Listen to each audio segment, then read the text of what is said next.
Hello students, आज हम इस वीडियो में BSc zoology semester second Kumaon university Nainital का पेपर फर्स्ट का सिलेबस देखेंगे, जिसमें हम इम्पोर्टेंट टॉपिक्स को हाईलाइट करेंगे। तो पेपर फर्स्ट है सेल बायोलॉजी एंड जेनेटिक्स। तो मैं स्टूडेंट्स आपको बताऊं कि आप 12th में पहले ही सेल बायोलॉजी एंड जेनेटिक्स पढ़ चुके हैं, तो ये पेपर आपके लिए बहुत आसान होगा अगर आप एक बार उसे देख लें। अपना जो आपने 12th में पढ़ा था उसको देख के अपना बेस क्लियर कर लें, तो ये पेपर बहुत इजी रहेगा। इस पेपर को 2 सेक्शन में डिवाइड किया हुआ है। सेक्शन ए जिसमें है सेल बायोलॉजी और सेक्शन बी जिसमें है जेनेटिक्स। तो सेल बायोलॉजी जिसको हम साइटोलॉजी भी बोलते हैं, स्टडी ऑफ सेल को हम साइटोलॉजी भी बोलते हैं, तो उसके अंदर क्या है हम देखते हैं आइए। तो उसमें है प्रोकैरियोटिक एंड यूकैरियोटिक सेल्स। देखो बहुत इजी है, तो ये एग्ज़ाम में भी क्वेश्चन पूछा जाता है कि what is difference between prokaryotic and eukaryotic cell. तो उस एग्ज़ाम के मद्देनज़र ये बहुत इंपॉर्टेंट टॉपिक है। Ultra structure of eukaryotic cell, plasma membrane, ultra structure, chemical composition, models of plasma membrane and function of plasma membrane. तो मैंने black pen से हाईलाइट किया हुआ है models of plasma membrane and functions of plasma membrane, क्योंकि ये topic भी बहुत इम्पोर्टेंट है। और अल्ट्रा स्ट्रक्चर और केमिकल कंपोजिशन ये टॉपिक भी इम्पोर्टेंट है। उसके बाद हम देखते हैं सिलेबस में आगे है कि structure and function of cell organelles. जो सेल के अंदर ऑर्गेनेल्स हैं like mitochondria, ribosome, lysosome, centrioles, Golgi complex, endoplasmic reticulum, nucleus, nucleolus, इन सब के हमें स्ट्रक्चर की स्टडी करनी है और उनके फंक्शंस की स्टडी करनी है। एग्ज़ाम में 1 या फिर 2 ऑर्गेनेल्स दिए जाते हैं जिसका हमें या तो स्ट्रक्चर बनाना होता है और उसके फंक्शन को और उसके स्ट्रक्चर को हमें समझाना होता है।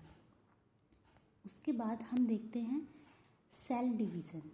ये हमने फिर से पहले भी पढ़ा हुआ है सेल डिवीज़न की। सेल डिवीज़न 2 टाइप, माइटोसिस और मियोसिस पहले देखा हुआ है। तो इसमें हम देखेंगे सेल डिवीज़न में सेल साइकिल और माइटोसिस में हम देखेंगे process of mitosis, mitotic poison and significance of mitosis. Meiosis, process of meiosis, structure and function of synaptonemal complex, significance of meiosis. तो माइटोसिस मियोसिस तो बहुत ही इम्पोर्टेंट है। उसके बाद हम देखते हैं यूकैरियोटिक क्रोमोसोम, जिसमें हम उसका structure, chemical composition, classification and uninemic and multinemic concept of chromosome structure ये देखते हैं। उसके बाद लास्ट जो इसमें आता है वो है structure and function of polytene and lampbrush chromosome. तो polytene and lampbrush chromosome exam में लगभग हर साल पूछा जाता है, नहीं तो 1 साल के गैप में तब भी पूछा जाता है।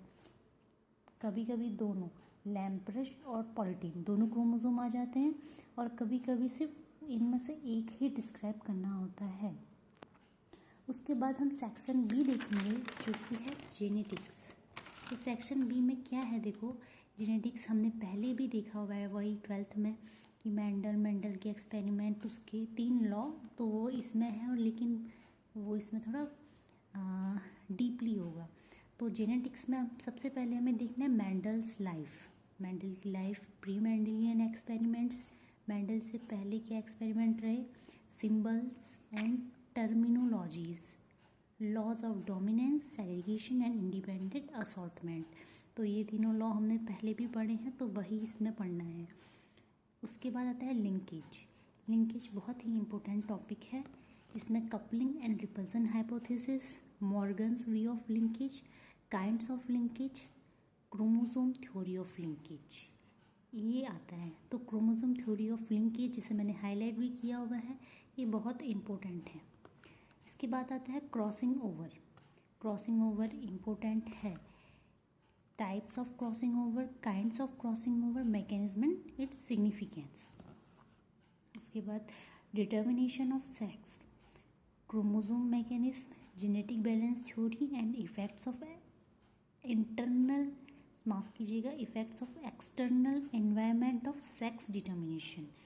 तो सेक्स डिटर्मिनेशन में जो एक्सटर्नल एनवायरनमेंट रहता है, जैसे टेम्परेचर है, ह्यूमिडिटी है, उस सब का सेक्स के डिटर्मिनेशन में क्या इफ़ेक्ट पड़ता है। तो ये भी क्वेश्चन आता है एग्ज़ाम में कि effects of external environment on the sex determination. उसके बाद है sex linked inheritance, inheritance of sex linked gene, colour blindness and haemophilia in man, sex linkage in Drosophila.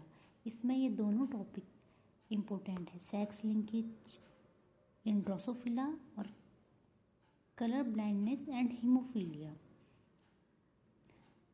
Last topic आता है म्यूटेशन। ये भी हमने पहले 12th में पढ़ा हुआ है म्यूटेशन, तो म्यूटेशन भी टफ नहीं है। Historical background, chromosomal aberrations and gene mutation. तो यहाँ पे हमारा पेपर फर्स्ट जो है सेल बायोलॉजी एंड जेनेटिक्स वो कंप्लीट हो जाता है। बहुत बड़ा सिलेबस नहीं है और ये आप पहले भी पढ़ चुके हैं, जैसा मैं पहले बता चुकी हूँ।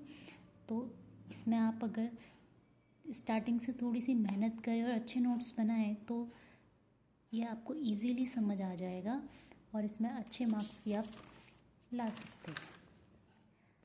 नेक्स्ट वीडियो में हम पेपर सेकंड कवर करेंगे, उसके सिलेबस को और इम्पोर्टेंट टॉपिक्स बताएंगे।